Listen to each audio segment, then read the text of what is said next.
Segundo día del IPA Day, esto es un 4. Segundo día del IPA Day, ya probamos ayer Stone IPA, hoy día vamos a probar Hope Highway de Belching Beaver. Vamos. La cerveza es de un color amarillo, muy profundo, con una espuma blanca, muy fina. En nariz destacan aromas florales y frutales con notas a papaya, guayaba y maracuyá, con un suave perfil cítrico detrás.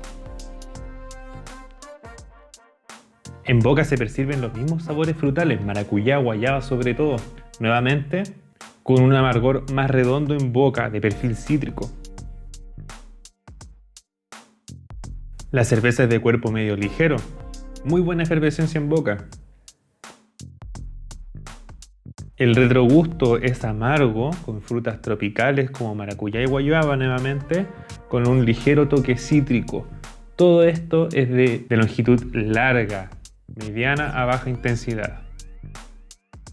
Y esto ha sido entonces Hope Highway, mucho más frutal, harto menos carácter de pino, eucalipto que tenía la Stone IPA, así que si buscan una IPA más frutal, no necesariamente ultra frutal como algunas que vamos a ver más adelante, pero ya con un carácter de fruta un poco más presente, esta sería una muy buena opción. También es mucho menos agresivo el amargor de esta cerveza. Stone IPA es muy agresivo respecto al tema del amargor percibido en boca. Acá no, acá está claramente mucho más relajado. Relajado precisamente no es el descriptor para la cerveza que nos toca ver mañana, Fear Movie Lions Double IPA de Stone. Así que para aquellos que quieren más IPA, más amargor y más alcohol, prepárense para mañana miércoles que Fear Movie Lions viene con todo. Que estén muy bien y nos vemos mañana.